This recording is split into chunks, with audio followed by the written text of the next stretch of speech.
Hello, everyone. Let me know if you can hear me.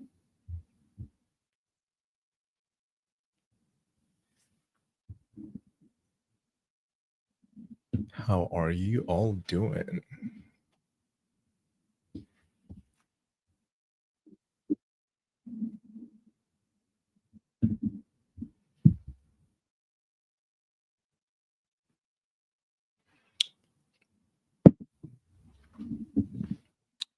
Hello, hello. I think I'm live. It shows I'm live.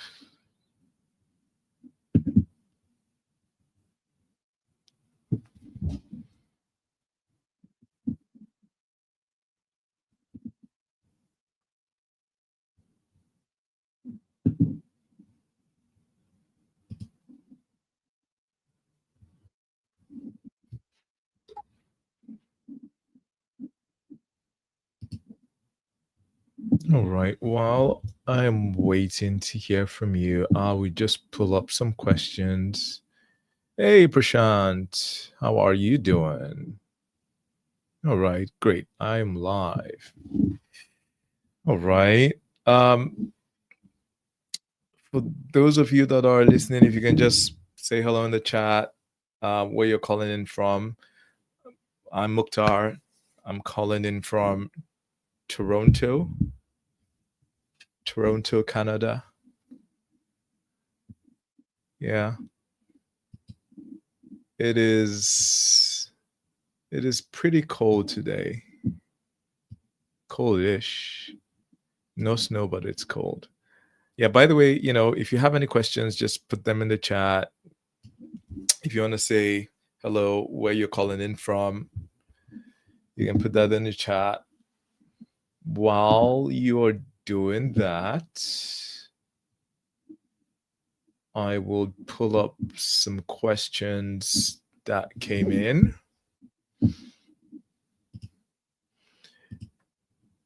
Yeah, and remember, just any question that you have, project management, job search, I'll do my best to answer any questions, any problems. All right.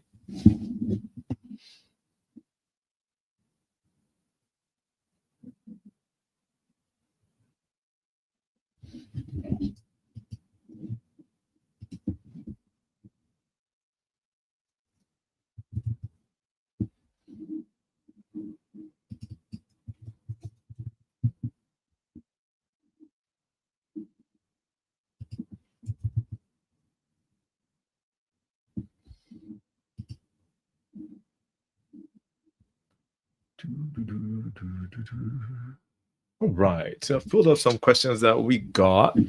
All right. One says, what's your biggest advice you can give to your younger self and by extension, early career PMs? Yeah, I think we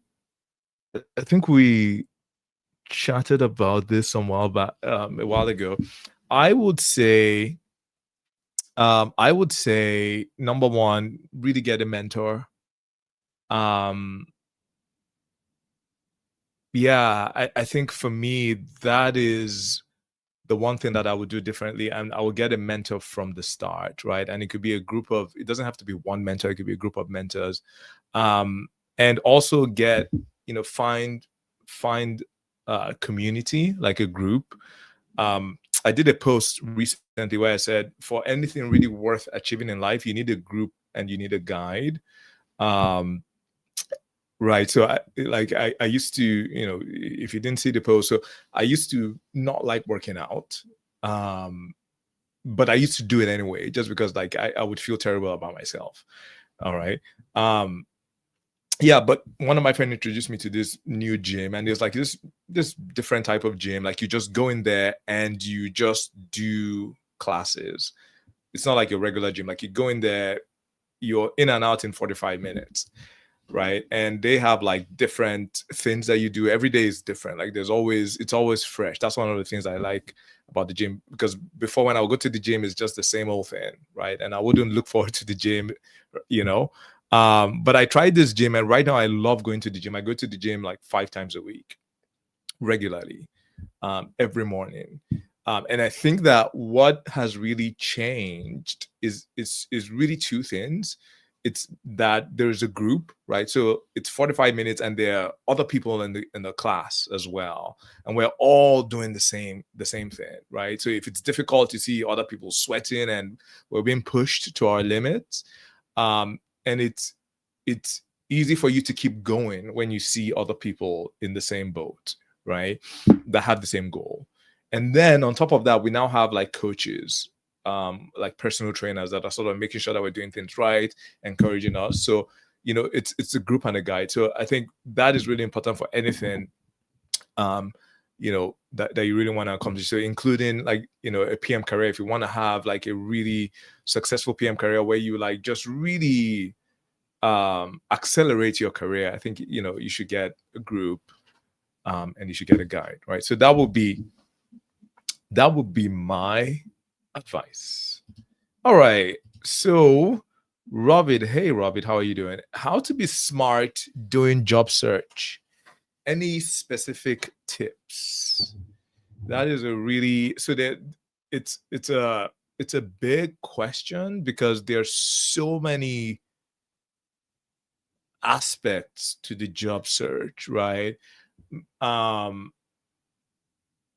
So I would start answering the question, but maybe one follow-up question that I would ask is there a is there a particular part of the job search process that you're finding difficult? Like, where are you stuck? Like, what's your main challenge, right? Because different people have so many different challenges when it comes to the job search, and we normally like help people tackle the particular challenge, right? But I can start from the top. A lot of people, so you can think of your job search like a funnel, right? On the top, you do applications, and then applications result to interviews. They become interviews, and then interviews now become offers. Okay, so that's a funnel. So maybe somebody might apply to 600 roles, and then out of that they might be getting 1 or 2 interviews for every 600 roles. And that these are actual figures. Actually, I spoke to somebody yesterday. They did over 600 applications, and out of that they got 2 interviews. And then right now they're at the interview stage, and they may or may not get an offer, right? So now if we look at the job search as a funnel, there are several places that you can get smart, right? So if we start from the top, applications, one way to get smart is to ensure that you are efficient with your process, right? Instead of applying to a lot of jobs, you make sure that you do more targeted applications that would result in a higher return on investment, right? So the example that I just gave, out of 600, you get 2 interviews. That is a dismal conversion rate, right? That is, I don't know, that's probably less than 0.5%. So one of the things that you want to do is, even before you get into the funnel, you want to make sure that you are targeting the right roles. So one thing that I usually tell my clients to do is to target roles where you are a 75% match or above, right? Before, like, maybe a couple of years ago, it was okay to do 60% or above, but now we want to do 75% match or above, right? So you look at the job descriptions, you go down to the bottom where it says like the requirements. If you feel like you're 75% match or above, that is one thing to do. That's one check. Now, the other thing that you want to do is that you want to apply as early as possible, right? You don't want to wait. Normally, I recommend 48 hours or less, right? 48 hours, or maybe if you just came out a day, so this, like, and every one of these things that you're doing is dramatically improving the chance that you're going to get a call back. All right. So 48 hours. So timing is also very important. Now, another thing that you need to do is, so this is now how you select the roles that you're going to apply to. Another thing that you need to do is that you now need to ensure that you tailor your resume to the job description. So a lot of times you can boil down the job description to the top 5 pain points. But and AI can help you with this. Because a lot of times job descriptions they can be long-winded, and all of that. But you can really just boil it down. Like, what are the top 5 pain points, right? And then you make sure that your resume emphasizes and addresses that, beginning with the summary section, with the top section of your resume, right? You want it to be, because at the end of the day, the people that are recruiting, they have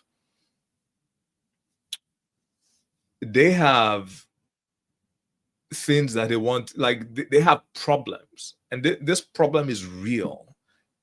These problems are real. That's why they're hiring, right? So, and they are, even though maybe they cannot, some of them might not necessarily be able to verbalize it, but you want to make sure that you articulate the issues, the problems, and how you're gonna be a solution to that, right?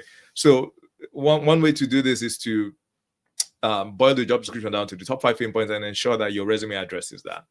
All right.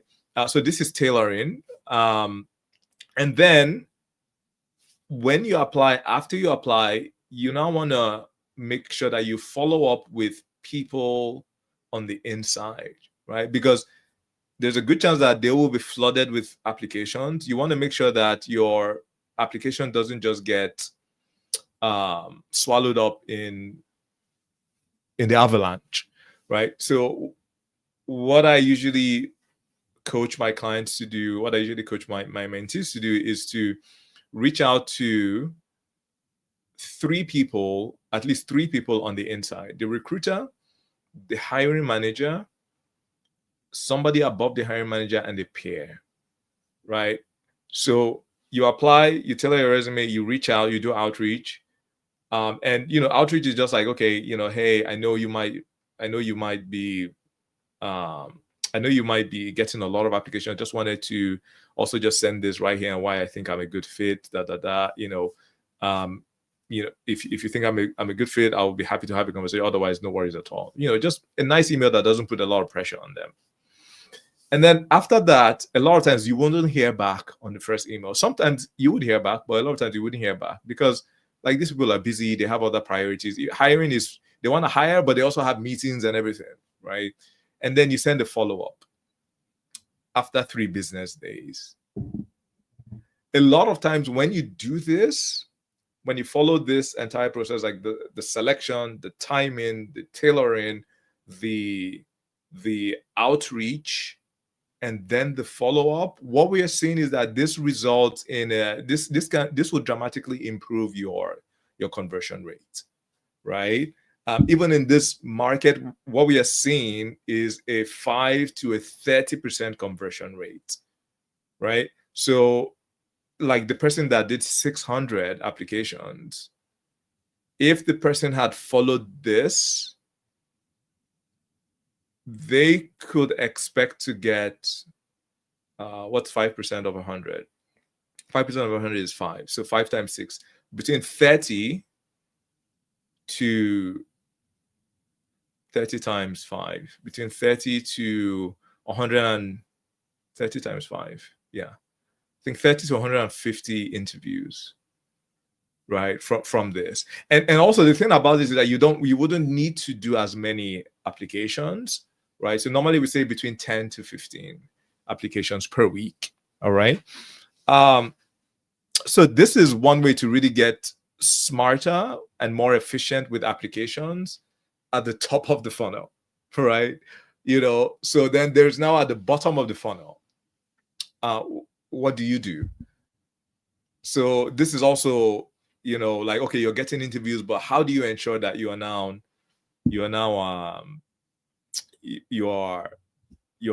actually converting to an offer, right? So that's also a whole nother ball game. But I feel like your question had to do with the top of the funnel, but let me know if I'm wrong. I hope this helped. Otherwise, you can feel free to ask follow-up questions. All right. Thank you for that question, Robert. All right. More questions. I'm going to go back to the question bank. All right. How can one effectively network to land high-paying PM roles? Yeah, networking is an interesting thing. So how can you network? So there's so many ways to network. Um, I'm going to go into the obvious ways, but I would first talk about like some of the lost opportunities. So one of the things that is easy for a lot of people to miss is just looking around them, right? And I'll give you an example. So one friend invited me for dinner to his house, right? So that time we just moved to Canada and we were still new.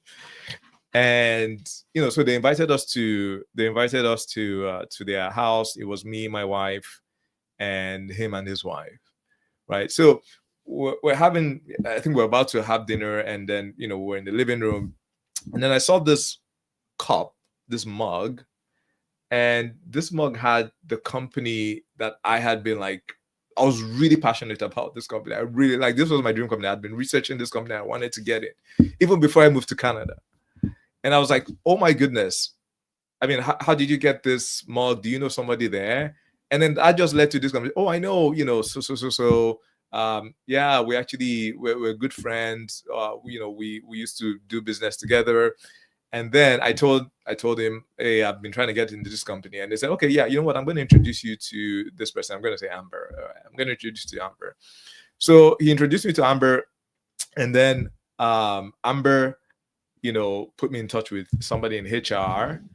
And I mean, mind you, I had been applying for roles in this company, but nothing really happened, right? But then I applied again. And then, somehow with this connection, Amber put me in touch with HR. HR looked at my resume and they're like, oh, sure, why not come for an interview? And I did like about 6 to 7 rounds of interviews in about 1 week, right? Because they wanted to quickly fill the role.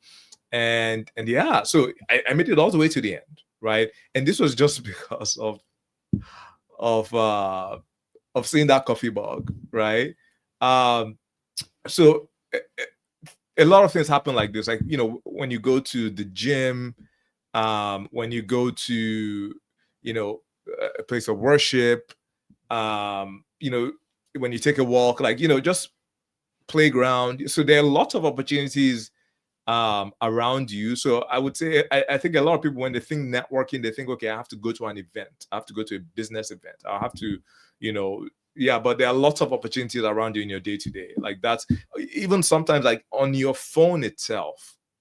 Like if you just look at your contact information, like one thing that you can just do is just look at your phone book and then go and start sending text messages. You can write up a text message, hey, I'm actually it's been a while we've chatted, just thought I should say hello, or I'm actually looking for XYZ, this is what I can do, and if you know anyone that you think will need this service, let me know, or something like that. Even just that text message that you can send to a lot of people, if you send to 100 people, you'll hear back from it could be 10% at the very least.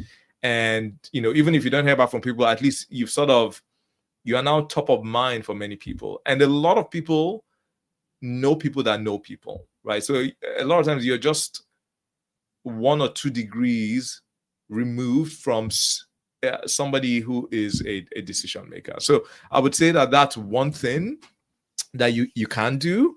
Another thing that you can do is, so now getting into proper networking, as many of you would know, it's LinkedIn is a very, very important, and LinkedIn is a very powerful tool when it comes to networking.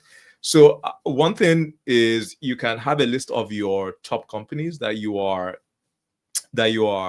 interested in, and number one, you follow those companies, because that also sends a signal to the recruiters that this person is following. Like recruiters know when people follow them, right? So sometimes if you're fit for a particular role, they have a filter where they can say, okay, filter out people that have this positive association with my brand, right?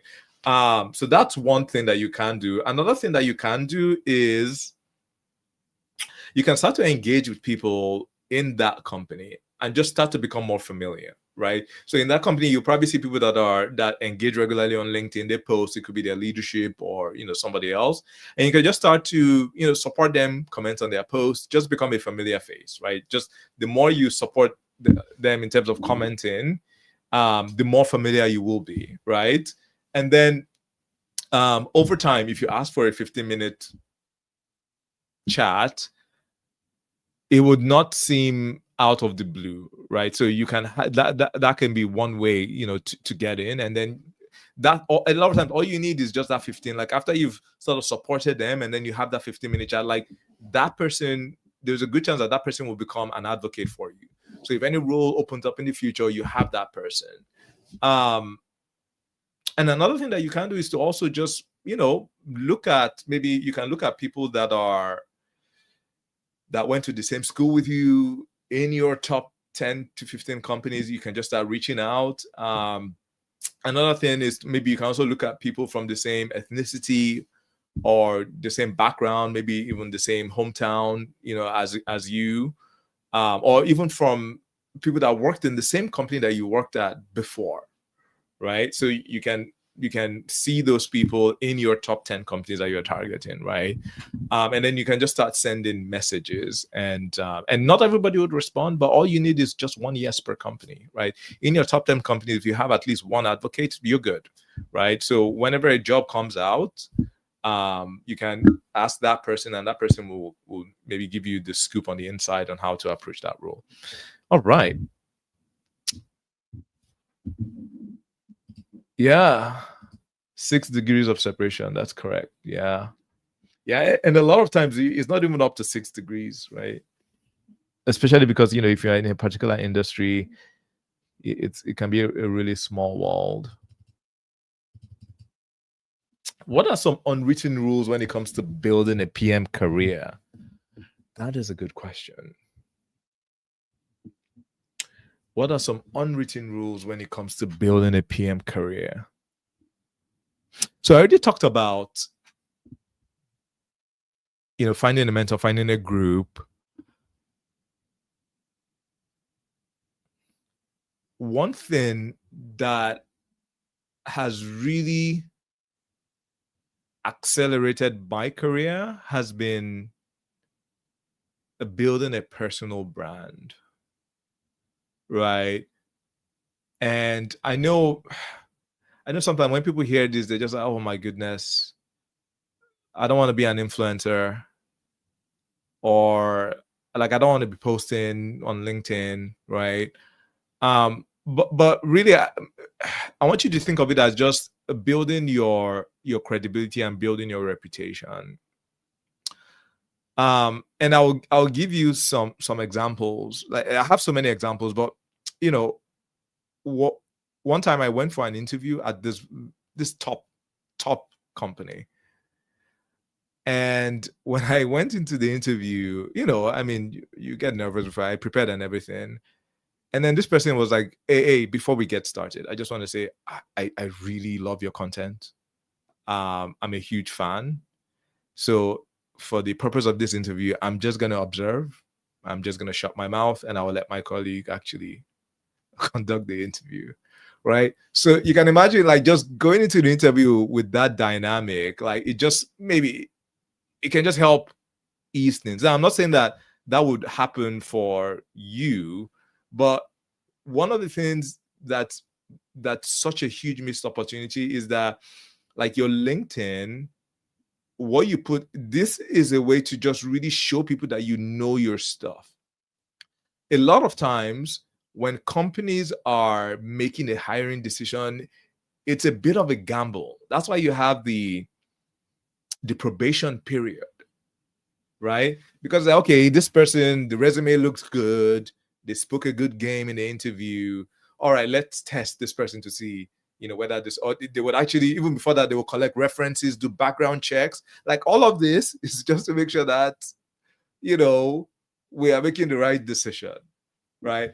And you can really allay a lot of all those concerns by contributing and by putting valuable information out there, valuable stuff out there. And you don't have to have like a crazy creator schedule, like every day you're posting. It could be once a week. It could be 1 to 2 weeks. And your goal is not virality. You're not trying to be viral. You're just producing and you're doing things of value that maybe, and it could be something that you're interested in, something that piques your curiosity, or maybe a problem that you solved. And you're just posting that. And what you're just doing is that you're sort of creating a portfolio online, right? So that it could be 1 month down the road, 2 months down the road, 3 months. When somebody looks, stumbles upon your profile, they would see that you really know what you're talking about, right? And that consistency, that's what creates credibility. Because when you've done that for a while, like that is one of the best ways to compete. It's like you're showing and not telling, right? So I think that's one of the most underappreciated things to do. And I think that if you do that, it would really catapult your career, right? And there are some people that they're just at the level where they don't need to look for jobs, even in a market like this, because they've sort of shown what they're capable of to a lot of people, right? So that is one thing that I was one of the unwritten rules. Another thing that I would say is, if you're in a company, you want to learn how your company makes money. Because I think, reflecting back on my experience, like, because you have your purview, you have the thing that you need to do, and you need to do that well, right? So it can be easy to really get sucked into your lane and do all of that. It's good, like you should do that, because otherwise you're not going to be successful, right? So you should really own your space and understand your mandate and what you need to do. But I would say, really understand how the company makes money, because that is where you have the most leverage. That's where you have all eyes, or the most important eyes in the company. And when you understand how the company makes money, there are a couple of things that you would do. Number one, you'll be able to always advocate for your project in a way that would resonate with decision makers, right? Like always using the language, because what they care about is the business will not operate if it's not making money, right? It's not a charity. Like the goal, one of the main goals is for it to make money, right? So when you understand that, you can always align your project with that.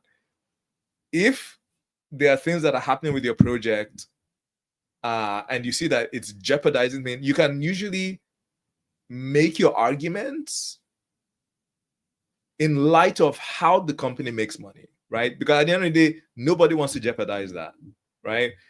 So one example is when I was in oil and gas. So I was working with this client, and we had this system, this software that would help oil and gas companies to monitor their production, like in the field. All right. So basically, like with this software, you can sort of see how wells are doing. Like, okay, this well is producing maybe I'm just making up some numbers, 200 barrels per day. Another well is producing 1,500 barrels per day. So you can see all these wells. There could be hundreds of wells in a particular field, right? And like a barrel of oil can be, let's see, what's a barrel of oil right now? It used to be like almost $100 back in the day. 1 barrel of oil is 1 barrel of oil price So a barrel of oil right now is about $60, right? Okay, so $60, and if a well is producing like about 100 barrels per day, so $60 times 100, that's like what, $6,000 per day, right? And a field can have maybe 1,000 wells. So 6,000 times 1,000. Let's just say average. So this field can be doing like about $6 million per day, right? All right. So this software is monitoring this field, and and um, and all of a sudden, okay, the software the software goes down for some reason, right? So I think there was one stakeholder, like what he would just do, he would just be like, okay, 6,000 production is down, and we're at risk of XYZ millions of dollars per day. And that would really get the attention of people, right? Because he knew how to speak the language that people like. Nobody wants to mess with money, you know? Yeah, because when you mess with money, like that's how the people on the top are judged, right? And it trickles down, right? So you need to learn how to speak the language of, everybody above you, right? What do they really care about, right? I mean, it's one thing to say, oh yeah, we care about innovation, we care about authenticity and transparency, right? But it's also another thing to really know what really cares about. Like, there are things that will get people fired. I'm sounding crude right now. So another example was like, one time they brought me in to lead this migration project. Yeah, and this was a gamble. So these people convinced leadership that we needed to migrate to a different cloud platform. I think it was AWS then, right? And this was such a gamble. Like they were like, yeah, but like the leadership team put their stake, they put their career on the line that they needed to migrate, because in order for them to be able to help support the business goals, they needed to shift technology, from the platform to this platform, right? And if that project didn't go well, they were all going to be fired. I was brought in to lead that project, right? So when you understand what the stakes are, you can now easily know which buttons to push. Like if something is not going right, like, hey, you understand what the stakes are, and you know how to get people to rally behind your project. So that's one thing that I would say. I think one very underestimated thing is just really having what I would call organizational intelligence. Just really understanding what are the unwritten rules, where does power lie, stuff like that, because it doesn't necessarily, you don't necessarily see that in the org chart, right? And also one thing I would say about org charts they can be deceptive. There are people that would sit on top of the org chart, but they really listen to people that are underneath them, and the people that really have power are maybe people that are underneath them, right? So sometimes the person that you need to actually influence or convince is not the person on top, but the person below. Or sometimes you go into meetings that you will notice, personal dynamics. Like you will notice that there's some people, when they speak, they are heard, right? Like their opinions always count, and there are some other people that they just, it's like they're just talking air. Nobody really listens to them, right? So you wanna make sure that you understand those dynamics. And I think just the more you do that, and you can also study up on this. And yeah, I think the more you do that, the more effective that you will be as a PM. All right, I hope that helped. Keep questions coming. By the way, if you have any questions on your live, just put that in the chat. I'm gonna be reading from the other questions that we have. All right, this question says, when negotiating for salaries, What non-monetary benefits should one negotiate at this salary range? All right. That's a good question.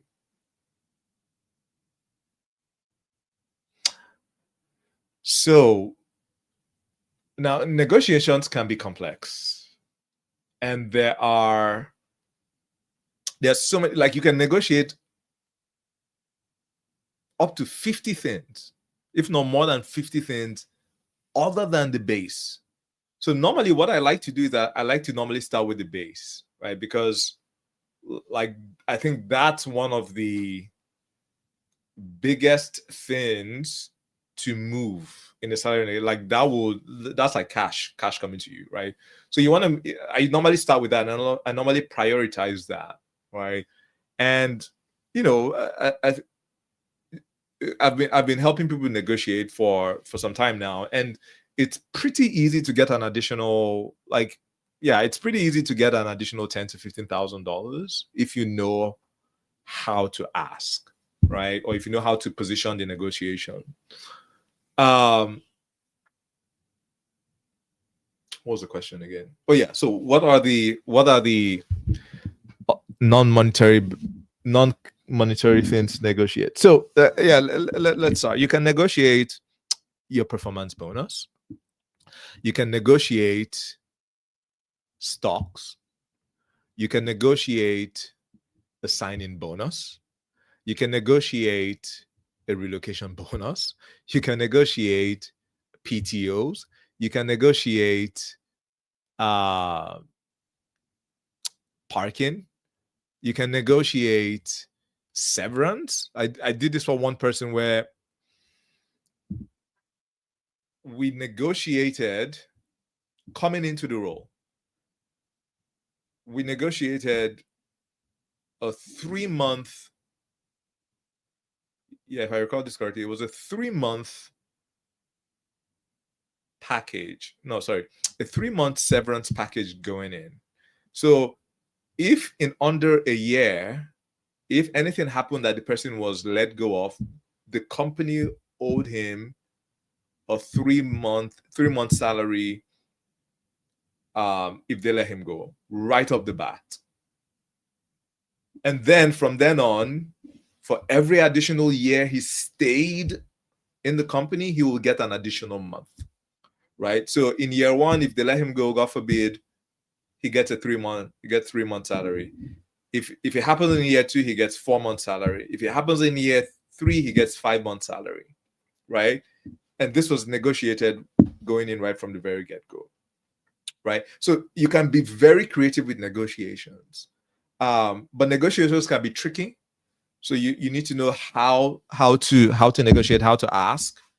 What else can you negotiate? You know what? Let me pull this up.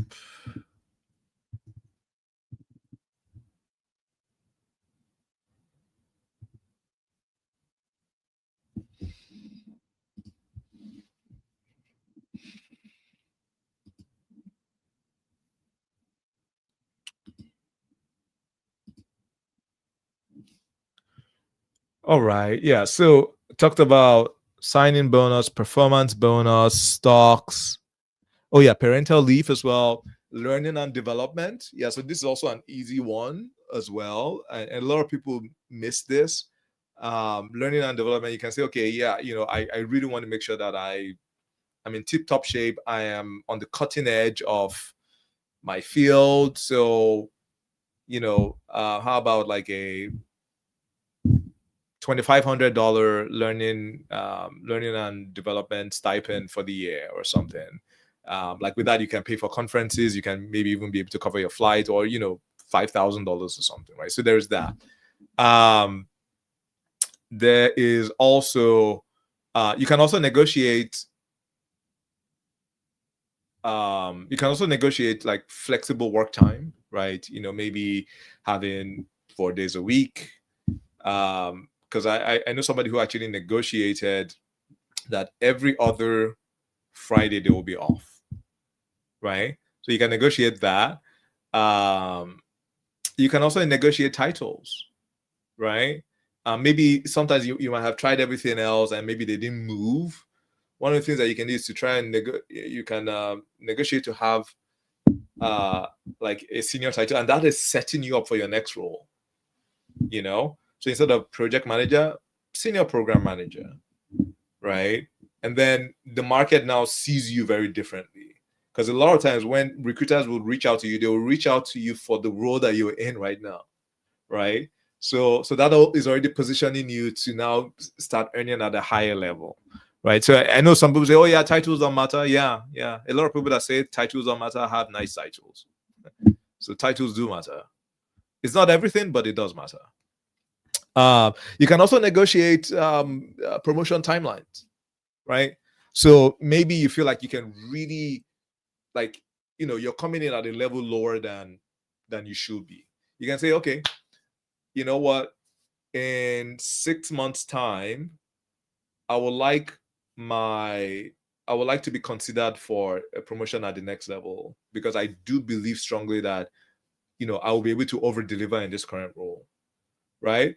And in addition with that, we can look at my package. You can negotiate that. You can negotiate. I talked about severance package. Yeah. So there's so many things that you can negotiate, right? Yeah. And one thing with negotiations as well is my strategy is not to just ask for, you don't want to ask for the whole world. Sometimes people feel, oh yeah, like we have to now, like, let's be Shark Tank. All right. And then they ask for the whole world. No, you have to always keep in mind that you're not negotiating with a car salesperson, right? You're going to work with these people, right? With the car, when you go buy a car, it's like, all right, you can play hardball and you will never see them again. All right. But with these people, you're going to work with them, and you don't want to leave a bad taste in their mouth, right? And I mean, they can even pull the offer right there and there. So, but a lot of times they do expect you to negotiate, right? Because your job is a lot of negotiations. If you cannot negotiate as a PM coming in for yourself, then how are you gonna lead cross-functional initiatives where you have to negotiate and push back and deal with people that are several levels above you? So a lot of times, like, that's expected, yeah. So that's a good question. That's a very good question. All right. So Mir Ali. Hey, Mir Ali. I hope that's not a typo. Is it Mr. Ali or Mir Ali? Hello, Mukhtar. Just wanted to ask the question: do you know if there's a demand in finding project management jobs in the US and applying as a Canadian? That is a good question. So I think it depends. So there are some people that are here in Canada, and they are able to work in the US. Maybe they have dual citizenship, but I don't believe. I'm guessing that's not the case for you. So if you do have authorization to work in the US without a problem, you're a citizen, you have a green card there, then I think you can apply. That's not an issue. Apply for remote roles.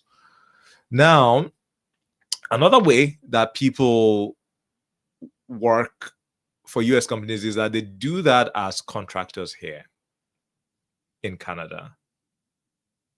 I need to remember when I'm saying here, what do I mean? Yeah. Right now I'm in Toronto, Canada. So here in Canada.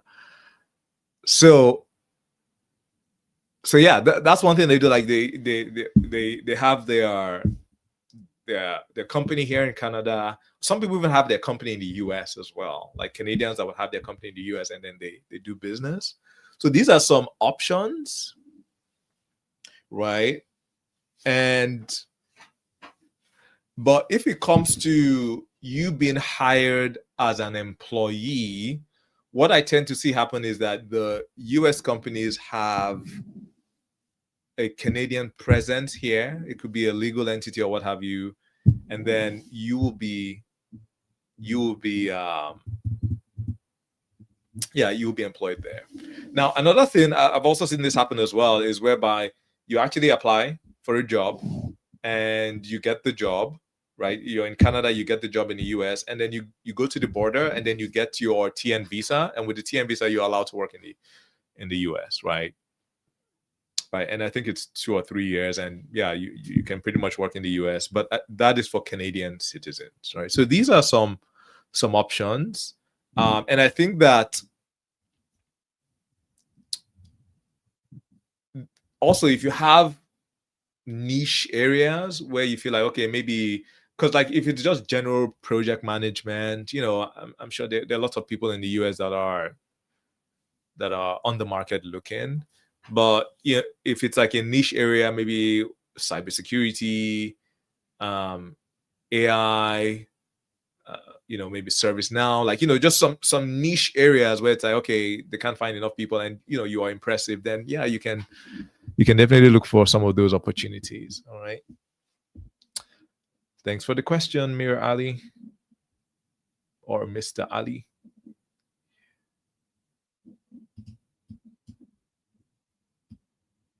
Have you noticed any new job search trends? Or do I have any PM predictions in 2026? Ooh. Predictions. Trying to get me in trouble.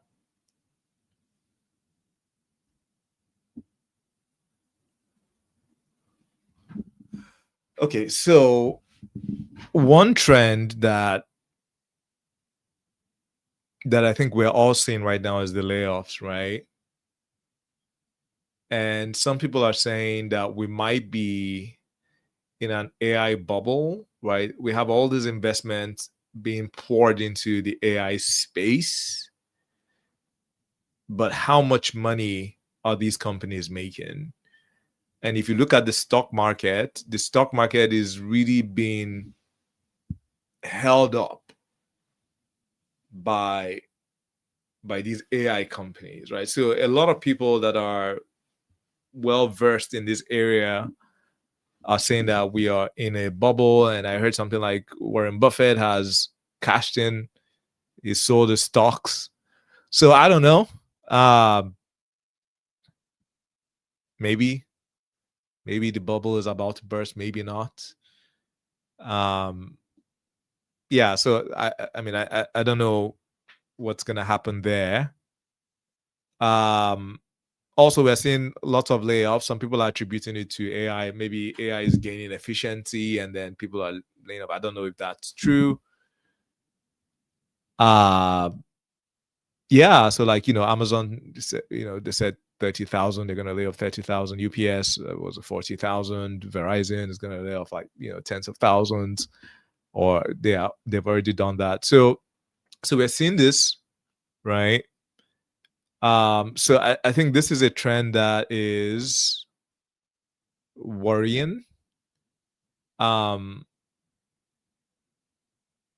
I mean, and I'm seeing this like a lot of people are reaching out, for help and for guidance in terms of landing their next role. So yeah, it is tough. It is tough. And it's because there's just a lot of talented people that are just on the job market looking. Right. The other day, I spoke to somebody who is ex McKinsey, ex Deloitte, and she's worked out like amazing. Like she is talented, and she's been looking for like a year. Like, many companies will be lucky to have her, but she's been looking for a year, right? And she was just burnt out, frustrated with the entire job search market, right? And she was like a cream of the crop kind of person. Yeah. So this is, yeah, it's an unfortunate situation.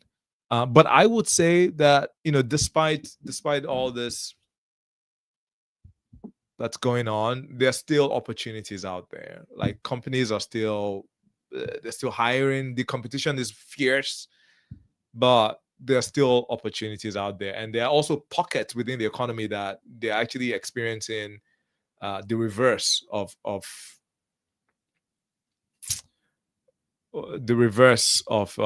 recession, if I can put it that way. So but what I normally tell people is that you just need to outcompete the competition, right? Because what I see, like I speak to 3 to 4 people almost every day, 3 to 4 PMs almost every day, and a lot of people are struggling.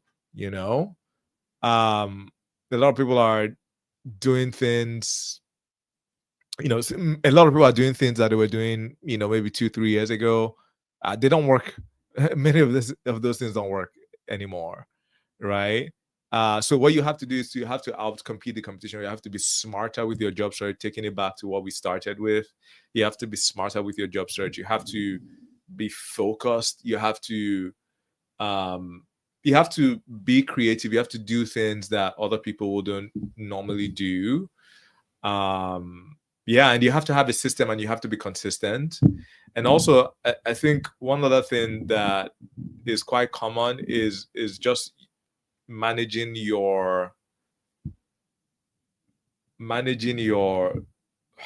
emotions, your just having the right headspace, because it's very tough. Like, the job search is one of the toughest things that people face in their life, right? You know, in our, I'm not talking about in the war-torn areas or in developing countries. Like, in developed countries, like, this is what, like, it's up there with divorce and, you know, and all of that. So the jobs, you see very talented people just really doubt themselves, right? With all the it's not normal to wake up to an inbox full of rejections. Like, that will do something to you, no matter how much Tony Robbins you listen to. Like, that will do something to you, right? So it's not normal. So you know, it's very important for you to have a support system, because it is insane to expect job seekers to do a lot of applications, like hundreds of, most of them they're gonna be rejected. And then when you show up for the one interview, like, show up like, you know, like Iron Man or something, or Superwoman, and like be confident, be jovial, be extroverted, and just like, it's unreasonable, right? And what's on the line? Like, this person is worried that they won't be able to pay their mortgage in 3 months' time, right? And like the anxiety, like, please be like, you know, it took me a long time to get this interview. Just, I need this job, right? They're saying all of that. That's what they're feeling on the inside, but on the outside, they're trying to be professional. They know how to do their job. They're like great PMs, but then you're asking them this, like, you're giving them 30 minutes to give you the right answer and to show that they get, like, it's almost an impossible situation to be in, right? You know, like, they're good at their job, but this interviewing thing of Star, and like, you know, who talks like Star? You know. So anyway, I think I'm maybe I'm venting now, but all of this is like, the job search is a very difficult endeavor, right? So my advice is, you know, because I see people burn out. I've you know, I saw someone who was looking, and, you know, I think he was trying to see, do I need help? Do I not need help? And it was like, okay, I'm gonna try it on my own. I'm gonna, like, you know, do it. And then, like, he was admitted into the hospital because of stress, right? So like, it's insane. It's insane out there, and it doesn't seem like the market is getting any easier, right? So all of this to say, you want to make sure that you just have the right people around you, because it's not easy. Even the best people you're going to be upset, you're going to be frustrated, you're going to be it's going to do a number on you. So you want to make sure that you maintain that, like, you put in the work, you're consistent, you have a plan that works for this market. Don't do outdated things. Like, have a plan, you execute, you block out time on your calendar from 10 to 2 or from 10 to 1 or what have you, I'm going to just do this. I'll just do that concept. I'm just going to focus on what I need to do today, and momentum will build. And after that, I'm going to play, I'm going to have ice cream, I'm going to do whatever. I'm gonna surround myself with the right people. Like that is what I've seen really work for people that have like a very healthy job search experience, right? um yeah, hope that helped. All right, let's see more questions.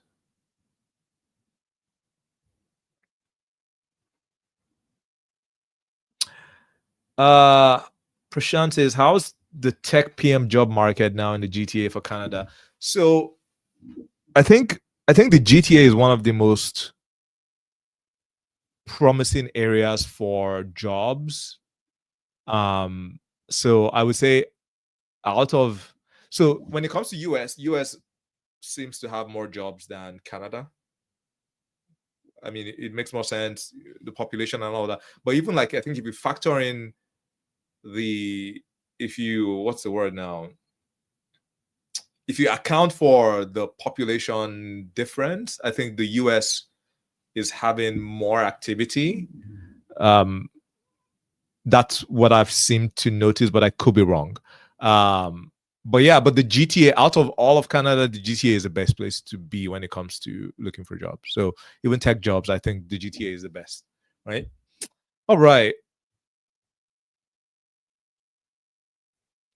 Ooh, what was not working for her in conversion rates?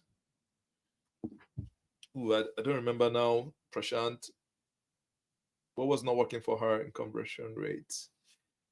Yeah, I'm sure this was. I don't remember who I was talking about. So if you can remind me which story that was. All right, Zahir, with so many professionals wanting to be PMs or at least presenting themselves as such, what's your perspective on the current PMO job market, and what advice would you give to navigating the job hunt effectively within the US? With so many professionals wanting to be PMs or at least presenting themselves as such, what's your perspective on the current PMO job market, and what advice would you give to navigating the job hunt effectively within the US? Yeah. Yeah. A lot of people are looking for jobs, and a lot of people are pivoting into the PM space. So, I think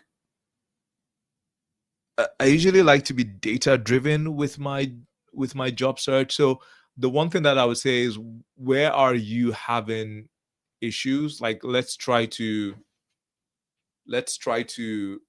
figure out where you're having issues, because a lot of people have issues in different parts. Like I mentioned this at the top of the call. There is you think of a job search as a funnel: applications, interviews, and then are you like in the beginning round of your interviews, subsequent round, final round, and then the offer, right? So we need to figure out, like, where are you having problems. Now a lot of people are stuck in the top of funnel, like they're not getting interviews. So if that's your issue, then we need to go back to what I talked about, right? At the beginning of the call, I talked about like some of the things that you can do to really increase your conversion rate, right? Is it timing? Is it how you're tailoring? Is it your outreach? Is it the kind of jobs that you're applying to? Like, so you have to sort of look at it very systematically. Even in this current job search market, if you have the right system, you should expect between 5 to 30% conversion rate, right? So if you apply to 20 jobs, you should expect between 1 to 6 interviews for 20 jobs. Like um that is what you should expect. And by the way, like, if you all need help, just gonna do a plug. If you need help, like, we help people um land PM roles. So you can click on, I don't know if there's a link around here. Maybe we can put the link on this, but on my profile you should be able to click on the link. We are not able to we get a lot of people reaching out, so we're not able to help everyone. But if there is a fit, you'll be able to book a call with somebody on my team, and then we can see if we can help you. All right. um all right, Carla. Hey, Carla. This is a tough job market.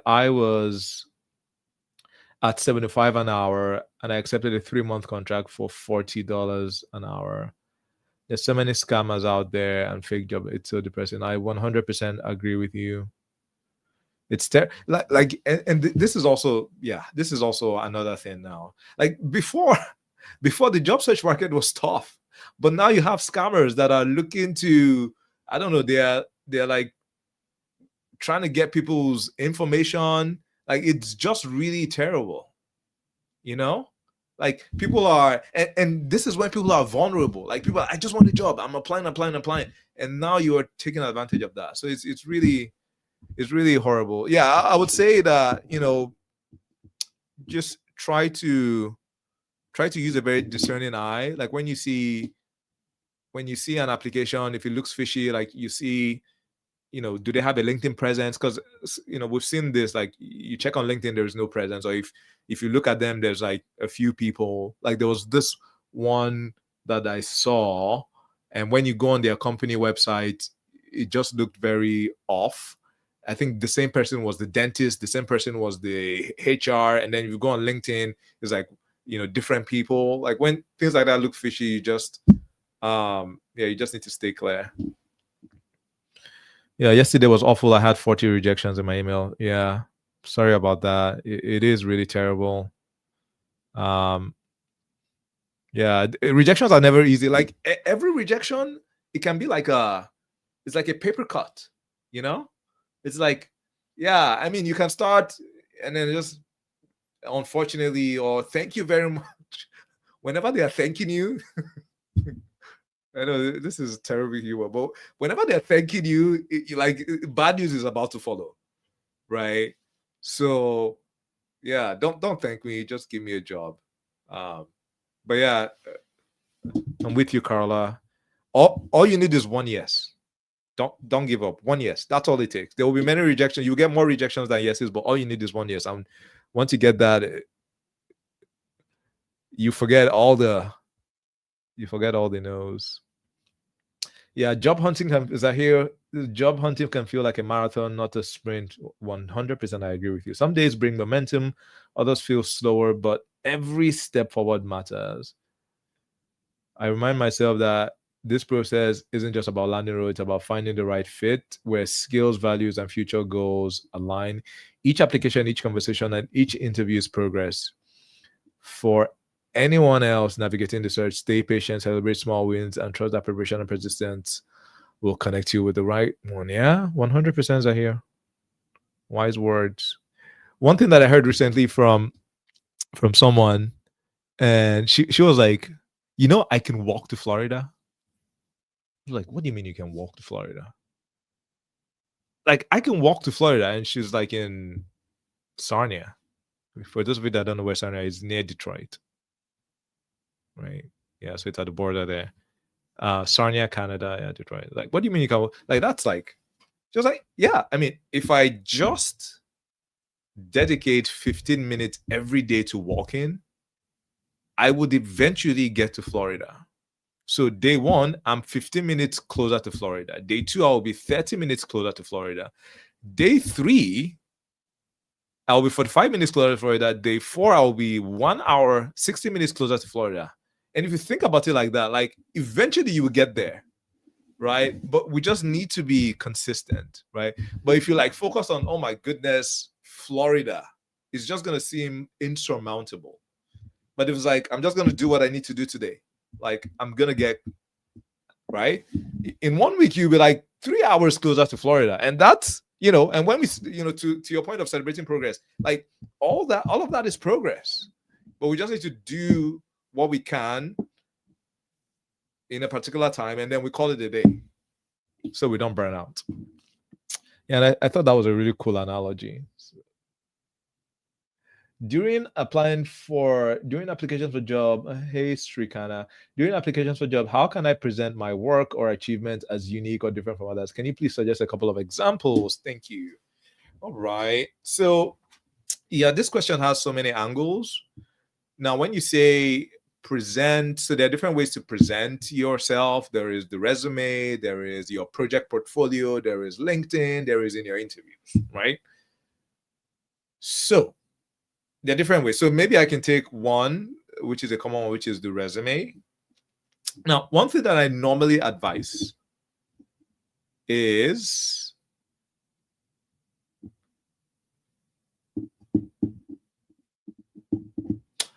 so I normally advise and I normally help my clients and mentees, like at first, before we even start applying, we create this huge master resume, right? So we go really deep on their experiences, the projects that they manage, like we go really deep. Like, you know, for example, for every project that you manage, what was the problem? What was at stake? How many stakeholders? What was the team size? What was your role? What was the budget? If there was no budget, then we'll just calculate like the salaries of people and then maybe software cost. That is the budget. What were the outcomes, right? So we really go deep on your experience, and then we would have like maybe this 10-page resume, right? This becomes a master. This resume has like a lot of information on what you've done, right? And you can also even work with AI to see, okay, are there things that are missing and all of that. Now, when we have this, one of the things that we try to do is, or not we try, one of the things that we do is that a lot of the bullet points should be very data driven and outcomes oriented, right? Numbers are very important. Instead of I led a, you know, I led a project, I led a software migration project. You need to inject numbers there. I led a $2 million software migration project with a team of 15. Like that is a very different bullet point from that, right? So that's one thing that I would say. Like we need to look for concrete numbers, and it's okay if you don't remember exactly, just do your best guess.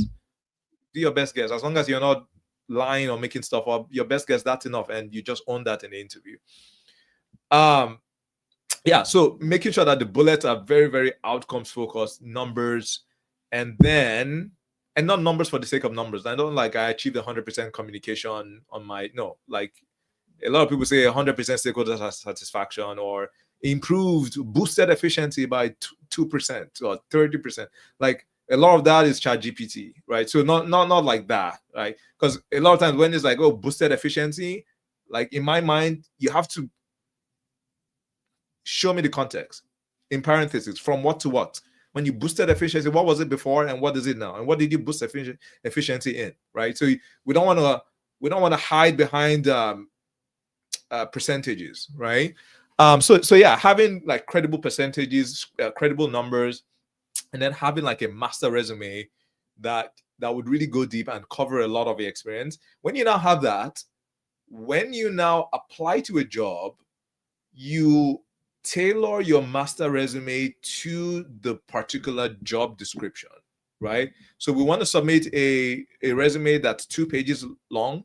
So out of your master resume that can be like 5 to 10 pages long, you just pick out the most salient, the most relevant points that pertain to that job description, right? And so that's what we normally do. And I mentioned this at the top of the call as well. Like when you see a job description, one of the things that you want to do is that you want to just boil that job description down to the top 5 pain points that the hiring manager is looking to solve with that role, right?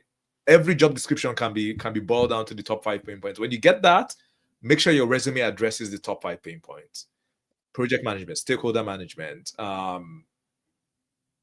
technical proficiency, or what have you. Like, you know, they're usually these top 5 things. And then on your you know, in your resume, if program management is one, program management, you put a data point: led a $2 million merger program, something like that, in the tech industry. That's one.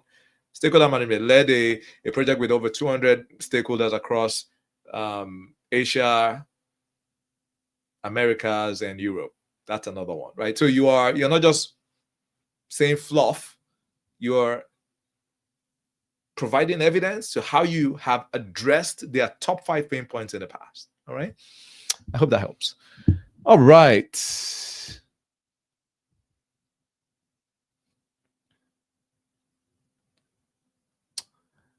Ex Deloitte. Oh yeah, okay. So Prashant, the ex Deloitte person.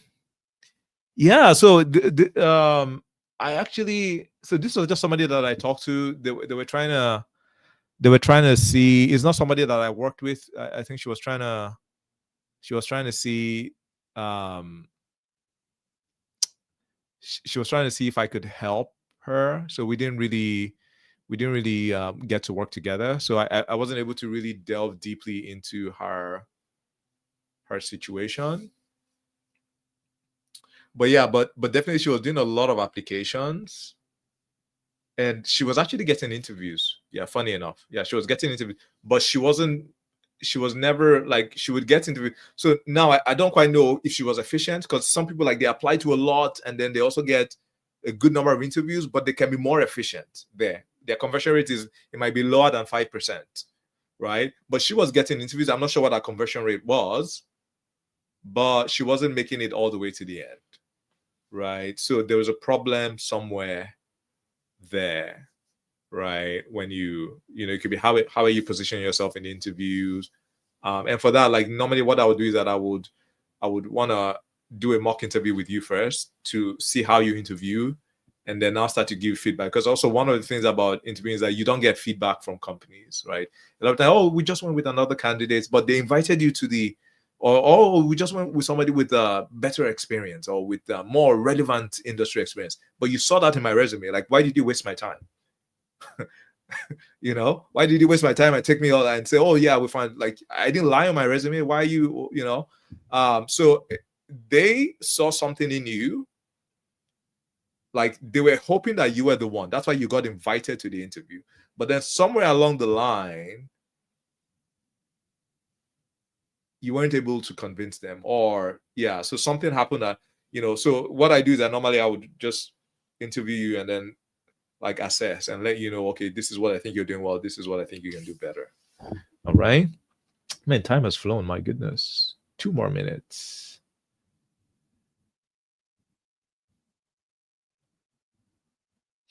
Yeah, Robbie is saying there are many places that hire engineers as PMs. We are not the same.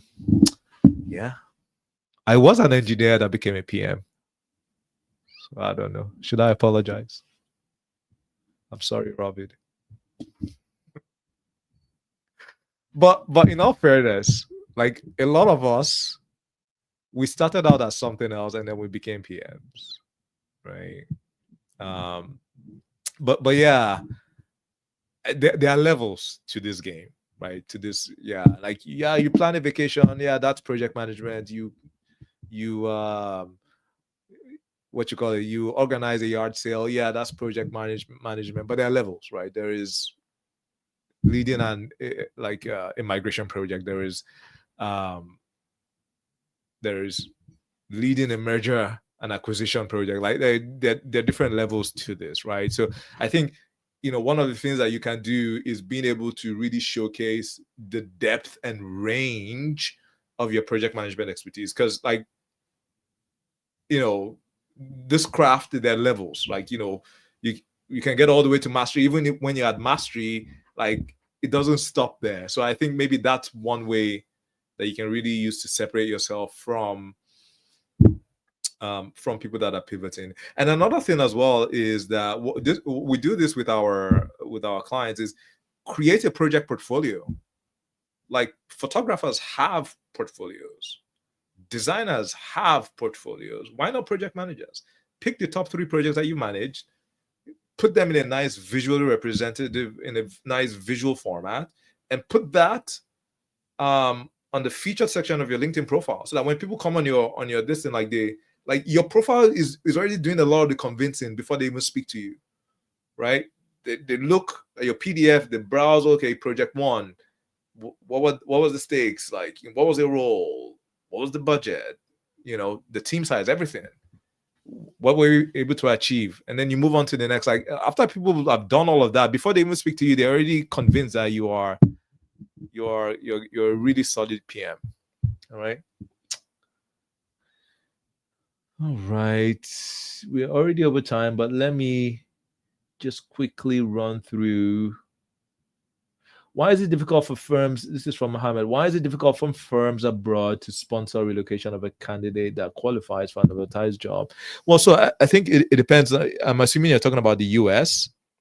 If you're talking about the US right now, so just the immigration climate right now is not, yeah, it doesn't seem favorable right now politically, right? So I think that could be one reason. Like, a lot of times, like these firms, they just want to run, they just want to do business, right? So I think it's now $100,000 to sponsor a H1B person, H1B, like, yeah, I mean $100,000, so yeah, it's just, at the end of the day, it comes to a business decision, right? So I think, business decision, the political climate and all of that. So yeah, and they also, and I think that, I mean, I don't want to, there is nuance to this as well. Like if you go back to many other countries overseas as well, they normally also try to protect their own, right? I've worked in so many countries, and many countries have this nationalization initiative to prioritize the people of that country, right? And I think that, yeah, many of our countries, like I'm originally from Nigeria. I think many of our countries do that. Yeah, especially if you have high unemployment amongst yours. But now the case is, all right, if you're qualified, and then those roles cannot be filled by local talent. I know I'm getting into like thorny territory here, but let's say you have a particular skill, and that skill, like, you cannot find enough people, like what's happening in Canada here, or at least what was happening in Canada some time back, where, like, they needed more people, which is why there's a lot of immigration, right? So I think, in that case, then the government makes it easy for, to encourage immigration, and especially immigration of people with the right talent, right? So to answer your question, why is it difficult for firms abroad? I think maybe there's the political aspect. There's also the business angle. Oh my goodness, more questions just keep on coming. All right. All right, maybe I'll take one more question.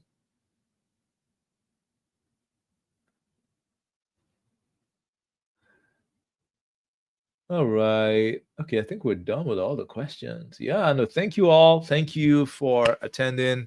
Yeah, I really had fun. Next week we are going to be next week is US Thanksgiving, so we're not gonna have a live, but the week after that we should have that. Really excited for the guest. We're having a guest December 4th and another awesome guest as well on December 11th, and then after that we're gonna break for the season and start again next year. All right, thank you all. Bye, y'all.